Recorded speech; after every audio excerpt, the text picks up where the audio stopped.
열왕기하 말씀을 차근차근 살펴보고자 합니다. 이 말씀을 통해서 우리 모두에 큰 은혜가 있길 바랍니다.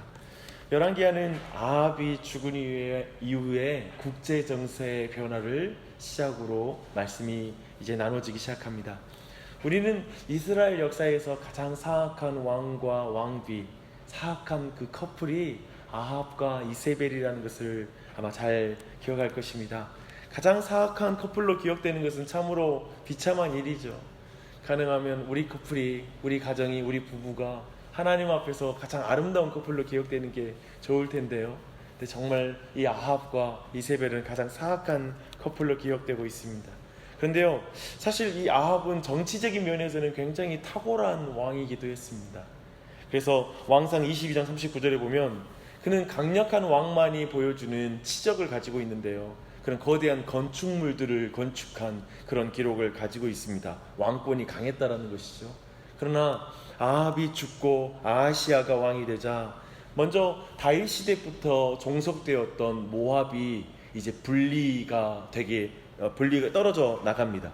그래서 이스라엘의 국력이 쇠퇴하는 가시적인 사건으로 기록되는 그 사건이 이제 열왕기하에 기록되기 시작하는 것입니다. 그런데 이스라엘의 국력만 떨어진 것이 아니라 오늘 말씀 보니까 아합의 다음 왕인 아하시아가 타락에서 떨어진 사건이 기록되고 있습니다. 그래서 중상을 입게 되죠. 그래서 국력도 떨어지고 국왕도 떨어집니다. 그래서 북이스라엘로서는 이런 모든 일이 단순한 일이 아님을 알고 하나님께로 돌이켜야 되는 그런 사건이기도 했습니다. 왜냐하면 지금 모압의 배반은 아합 왕가에 대한 하나님의 심판의 성격을 가진 그런 사건이었기 때문에 그렇습니다. 열왕기는 지금 1절에서 국제정치의 힘의 질서가 아니라 하나님의 주권적인 통치 안에 이 일이 벌어지고 있다는 걸 알려주는 거예요. 그리고 이것이 어떤 성격이라는 걸 분명히 알려주고 있어요. 그렇게 본다면 지금 아하시아가 난간에서 떨어져 중상을 입고 그로 말미암아 합병증에 의해서 이제 죽음의 위협까지 처하게 된 것 또한도 하나님의 징계의 성격이란 것을 아하시아는 분명히 알아야 했습니다. 그러나 그는 지금 자기 생명을 구하기 위해서 에그론의 신 바알세불에게 사신을 보냈다라고. 이 바알세불이란 뜻이 파리의 신이거든요. 파리의 주권자라는 뜻이기도 합니다. 근데 그에게 자신이 나올 것인지를 물어봐 달라고 이렇게 사신을 보냈다라고 성경은 말하고 있습니다. 참으로 어리석인 것이죠. 아마도 에그론의 신에게 물으려고 한 것은 아마도 그것이 지리적으로도 가깝고 또한 그곳의 신이 병을 고치는데 매우 탁월한 신통력을 가지고 있다는 것이 당시 북이스라엘의 사람들의 인식이었기 때문에 그랬을 것입니다. 마치 당시에는 이것이 과학이었고 당시에는 이것이 매우 오늘날 의사를 찾아가는 것처럼 병 걸리면 바알세불에 가서 물어보면 돼 라고 하는 게 당시의 인식이었다는 것을 우리는 볼 수 있습니다. 하지만 이것을 보면 정말 이 아하시아가 부모인 아합과 이세벨로부터 무엇을 배웠을지가 참 상상이 되는 사건이에요. 그가 하나님을 차치하고 바알세불에게 쩌르러 따라간 것을 보면 부모의 위치가 참 무섭다, 그 위치의 영향력이 강력하다는 것 또한 깨닫게 되는 장면이기도 합니다. 하나님께서 엘리야에게 지금 이것을 알게 하시면서, 그리고 이제 오늘 본문에 보면 알게 하시고 나서 이 일로 인하여 아하시아가 죽을 것을 말하라고, 이렇게 사신에게 말하라고 명령을 내립니다. 그때 이 본문에는 이렇게 표현돼요. 이스라엘에 하나님이 없어서 너희가 에그론의 신 바알세불에게 물으러 가느냐라고 말해요. 이 말씀이 3번 나와요. 3절, 6절, 16절에서 반복됩니다. 지금 하나님의 마음이 얼마나 아픈지가 잘 드러나는 거예요. 하나님이 지금 징계의 성격으로 모압이 떨어져 나갔고 아하시아가 난간에서 떨어졌거든요. 오늘 말씀 보면 이 떨어지다, 내려오다, 올라가다 이 표현이 되게 많아요. 사실 여기에는 뭔가 어떤 강조점이 있는데요, 내일 그 부분을 더 살펴볼게요. 근데 지금 아하시아는 자신의 부상과 질병을 당해서 이제 이방 우상에게 치료의 가능성을 찾으려고 하려고 하는 것은 정말 어리석은 일이 아닐 수가 없습니다. 하나님의 나라인 이스라엘의 왕이 얼마나 어리석고 악한지를 보여주는 사건이에요.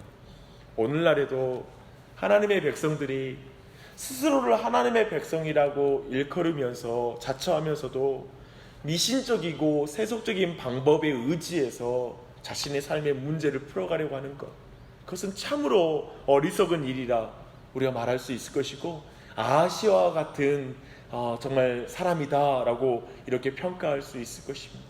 우리 각자 돌아봐야 될 것입니다. 그러나 지금 하나님은 바알세불에게서 생명을 구하고 있는 아하시아에게 바알스알, 곧 털 겉옷의 주인을 보내요. 오늘 보면 이 원어로 보면 이 바알세불 그리고 바알스알 이런 표현이 있거든요. 이 바알스알이 털 겉옷의 주인이란 뜻이에요. 뭐냐면 털 겉옷은 선지자가 입는 것으로 인식되는 것이거든요. 그래서 지금 열왕기하의 저자가 언어 플레이를 하는 거예요. 언어 유희를 하고 있어요. 아하시아가 파리의 주인인 바알세불에게 묻고자 사자를 보내는 가증한 행위를 하였기에 여호와께서 털 겉옷의 주인 곧 선지자를 보내서 그의 어리석은 것을 책망하고 있는 거예요. 그리고 그의 행위를 막아선 것입니다.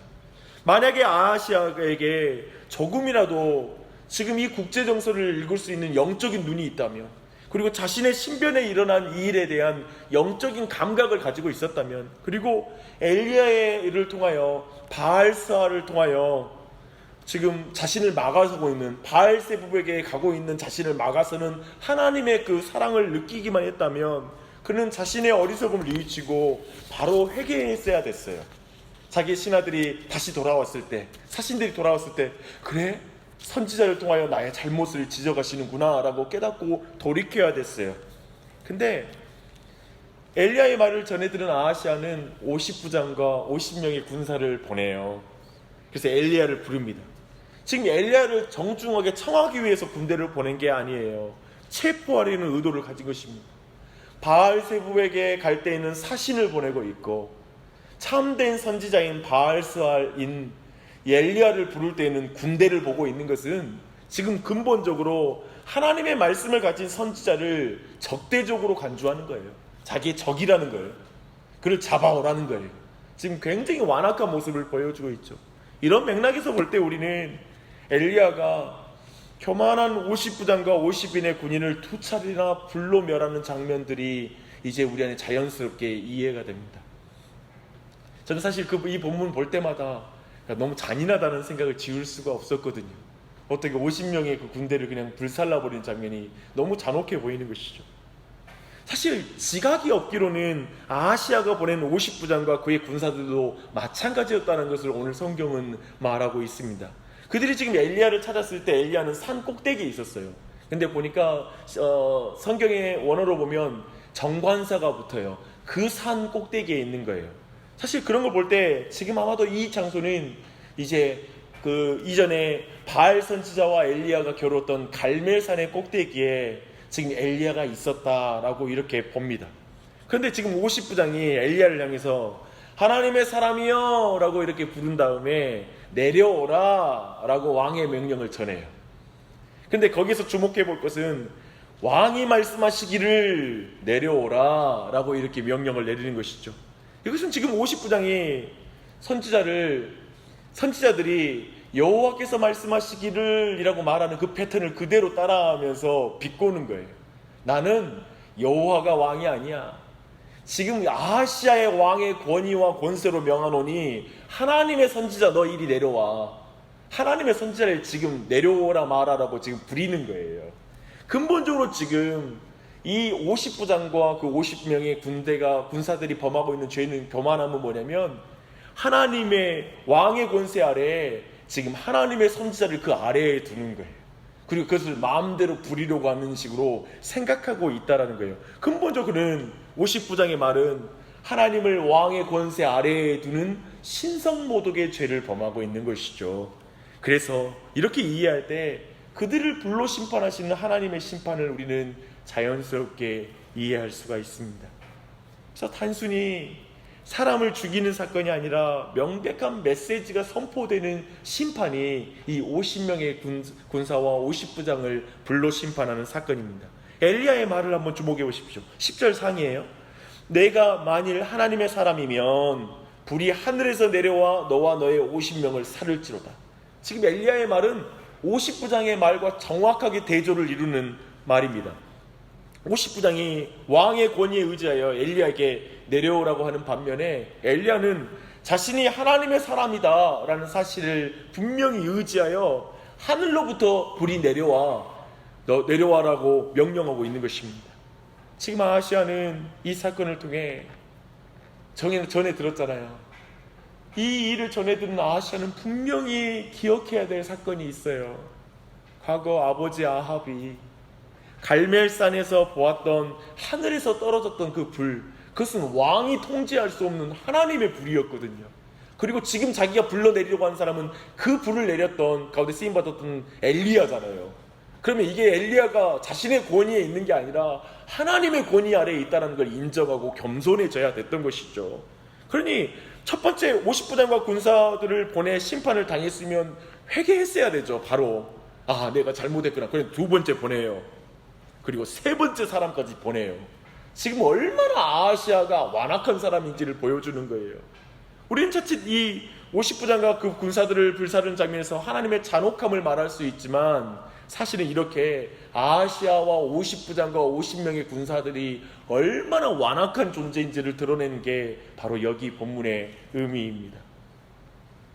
사랑하는 여러분, 이제 말씀을 마무리하고 또 내일도 이 본문을 이어갈 거예요.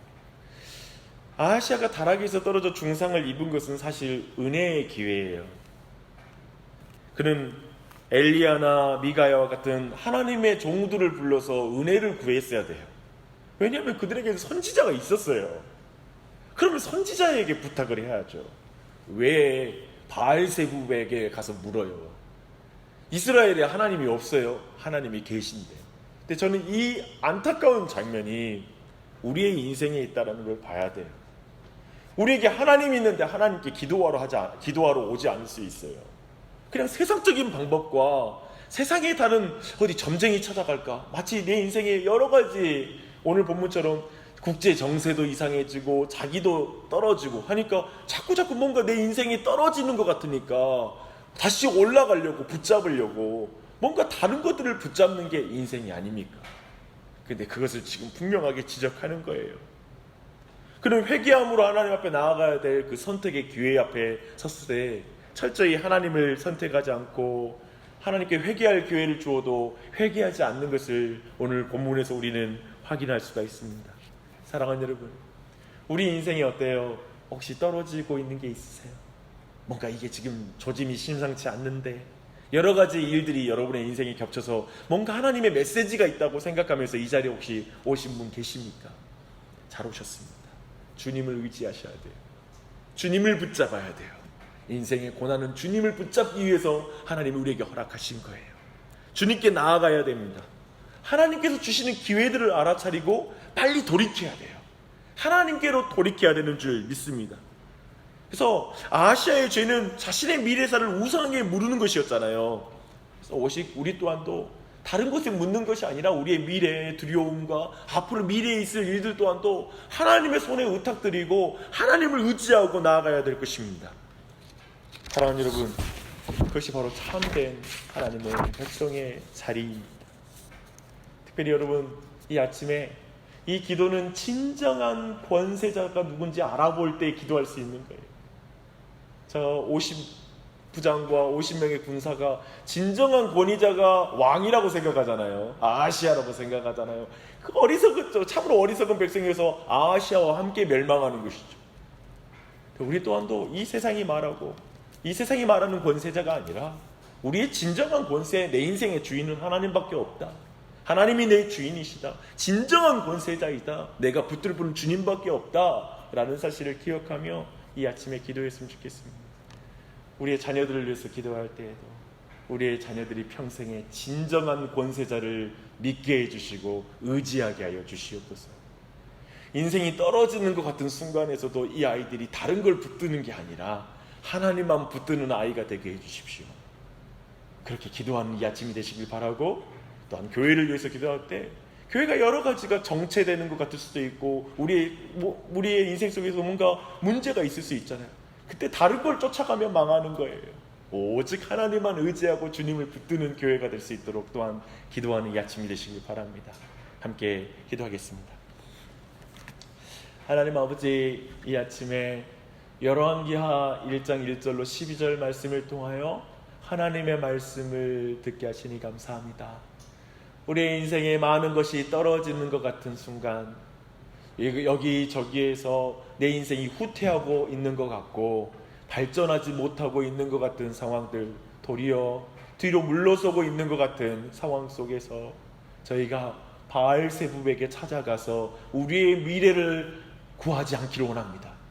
이 세상의 헛된 미신과 이 세상의 지혜에 우리의 인생을 걸지 않습니다. 하나님, 주님, 우리가 오직 예수 그리스도 우리 주 하나님 앞에 나아가게 해주시고 이렇게 기도하러 나올 수 있는 은혜를 주신 주님, 이 아침이 바로 주님께 우리가 드릴 수 있는 최고의 시간이고 주님을 향한 우리의 고백의 시간이 될 수 있도록 이 아침에도 우리 모두에게 은혜 베풀어 주시길 간절한 마음으로 기도합니다.